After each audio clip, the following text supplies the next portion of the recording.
Bonjour mes amis. Alors au début de cette vidéo, je vais vous parler d'une légende du Grand Nord, du Groenland, où il y avait une fois, il y a très longtemps, des gens qui étaient en train de marcher sur un bout de banquise la nuit, et la nuit dure longtemps là-bas. Et ce qui se passe, c'est qu'il y a une sorte de femme, une sorte de sirène qui est sortie de l'eau et puis qui leur a dit qu'ils devaient aller tuer un ours et puis porter des habits fabriqués à partir de la peau de l'ours. Donc ils ont été le faire. Ils ont tué l'ours, donc en réponse à cette dame qui promettait une manne céleste extraordinaire. Donc ils ont été tuer l'ours. Et ce qui se passe, c'est que ils ont fabriqué des habits, et après l'ours qu'ils ont tué, vous savez, les ours sont très très famille, n'est-ce pas? Donc il y a des ours survivants qui ont décidé d'aller à la recherche de ceux qui ont tué donc l'ours. Et ce qui s'est passé, c'est que ils ont poursuivi les chasseurs qui ont couru vers une cachette. Et puis il y avait là un pingouin, puis bon, le truc c'est que le pingouin les a dénoncés. Le pingouin il a dit à l'ours, ils sont juste là, tu vois. Et puis ce qui s'est passé, c'est que le grand ours, qui était le chef de toute la tribu d'ours, il est monté, il est arrivé, et puis il a déchiqueté les chasseurs. Voilà quoi, il les a bouffés. Et ce qui s'est passé, c'est que la dame qui attendait dans l'eau ne les a jamais vus revenir, et la manne n'est jamais arrivée, et puis tout ça est parti en gâchis. Et ce qui se passe, c'est qu'aujourd'hui, si tu vas au Groenland, tu atterris là-bas, tu vas trouver qu'à une certaine époque de l'année, ils vont se réunir devant un feu et puis ils vont tuer un pingouin, n'est-ce pas? Ils vont tuer un pingouin parce que il est frappé par cette ignominie d'avoir vendu, n'est-ce pas, d'avoir été le Judas de l'histoire, hein, chaque région a son Judas, et en fait d'avoir donc vendu ces anciens chasseurs et d'avoir empêché que la terre du Groenland se transforme en verdure par l'entremise de cette dame qui avait promis ça. Enfin, vous voyez ce que je veux dire. Donc chaque année, il tue un pingouin, voilà. Il sacrifie un pingouin, comme on dit. Cette histoire, bien sûr, n'a pas la moindre vérité en elle. Hein. C'est une légende que je viens d'inventer. Là, je l'ai improvisée pendant que je fais cette vidéo. Donc, c'est une légende. Je vous l'ai dit dès le départ, de toute façon. Mais imaginons, alors là, on va partir sur autre chose. Imaginons que les habitants du Groenland trouvent des quantités astronomiques de pétrole dans leur région, et puis que soudain ils deviennent extrêmement riches, et puis qu'ils arrivent à exporter, n'est-ce pas, cette légende et tant d'autres, qu'ils arrivent à les exporter vers d'autres pays du monde. Imaginons qu'ils les exportent en Tunisie ou en Algérie, par exemple. Et que ce qui se passe, c'est que les populations de ces pays, n'est-ce pas, où il fait 40 degrés à l'ombre l'hiver, commencent par exemple, à une certaine époque de l'année, à importer des pingouins par navire entier et les tuer en pleine rue, n'est-ce pas, pour les punir d'avoir dénoncé, qu'un de leurs ancêtres a dénoncé justement.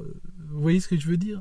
Ça n'aura pas de sens. Imaginez que ces gens qui vivent par exemple en Tunisie, en Algérie, par exemple, commencent à s'habiller en peau d'ours, n'est-ce pas, qu'ils importent en grande quantité, parce qu'il n'y en a pas chez eux de toute façon, et puis parce que justement, il y a une dame qui était sortie de l'eau à des gens au Groenland il y a je ne sais pas combien d'années, et elle a dit ça, il y a 1400 ans peut-être, et elle a dit ça. Vous voyez ce que je veux dire? Ça serait terrible, parce que ce n'est pas une histoire qui est c'est un anachronisme au point de vue temporel, mais je sais pas comment dire. C'est quoi l'équivalent? Je ne connais pas le mot. C'est quoi l'équivalent de l'anachronisme au point de vue géographique? Ça signifie que cette histoire n'est ni dans son temps, ni dans sa géographie, ni dans son lieu. Et imaginez pire encore. Imaginons qu'après, ce qui se passe, c'est que par l'immigration arrive, alors écoutez celle-là, écoutez bien, arrivent des Algériens ou des Tunisiens en France par exemple, et réclament, disent aux locaux, aux Français, ils leur disent que notre culture comporte de tuer des pingouins chaque année. D'accord? Donc, tu vois, c'est déjà, à la base, ce n'est pas sa culture, mais quand même. Et après, il va l'imposer aux Français, et les Français, ils cherchent à l'accommoder, n'est-ce pas? Ils cherchent à accommoder cette culture-là qui est en fait qui est une projection de quelque chose qui vient du Grand Nord, qui a été projeté en Afrique du Nord, puis qu'après qui remonte par un mécanisme complètement surnaturel. Vous voyez ce que je veux dire?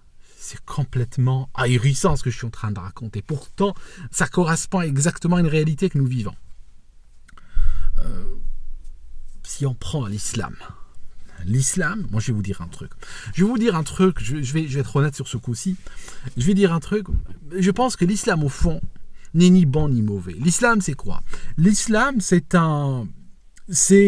la tradition, la mémoire, la culture des peuples qui vivent dans la presqu'île arabique. Voilà, c'est ça. Si vous prenez tout ce qu'ils savent, tout ce qu'ils sentent, tout ce qu'ils ont vécu à travers des générations, leurs légendes, leurs vérités, leur histoire, leurs guerres, leurs réussites, leurs échecs, leurs catastrophes, leurs règles sociales, leur alimentation, tout ça, vous allez obtenir ce qu'on appelle l'islam. Et ils vivent en bon accord, en bonne harmonie avec cette culture-là. Ok.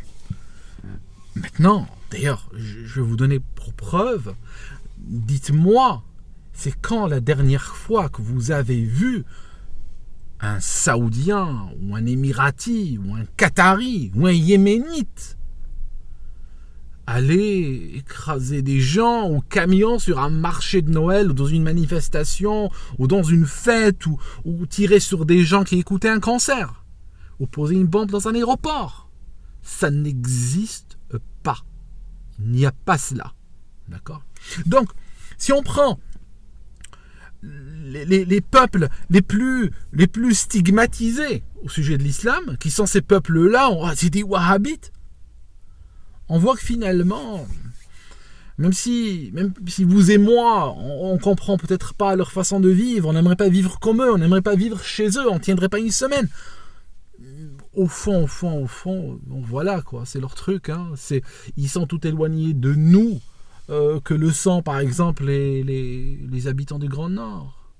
Mais l'islam est aux habitants de l'Arabie Saoudite ou de la presqu'île arabique, ce que les légendes du Grand Nord sont aux habitants du Groenland ou du nord du Canada. Vous voyez ce que je veux dire?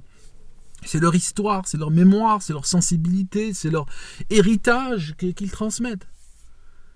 Maintenant, le problème, c'est que quand par des mécanismes absolument extraordinaires, cet héritage sort de son creuset, sort de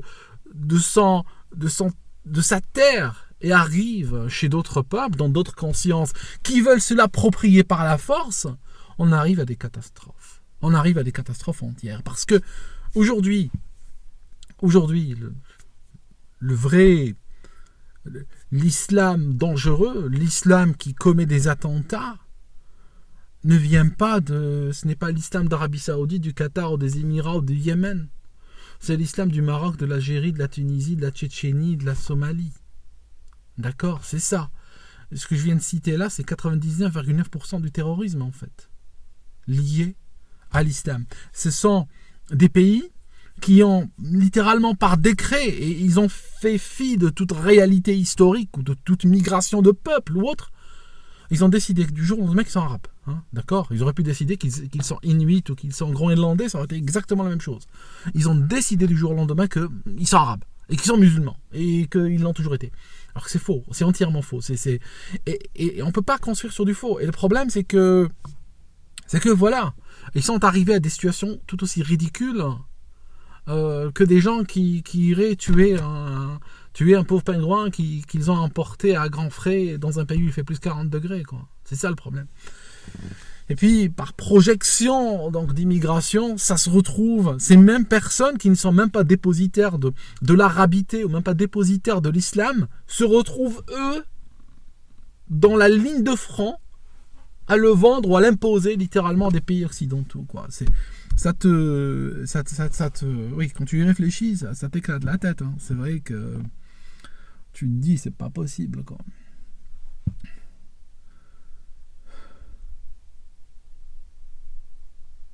Mais l'Occident, je vous le cache pas, l'Occident est d'une grande lâcheté, mes amis. L'Occident est d'une grande lâcheté. Hein, d'accord. C'est...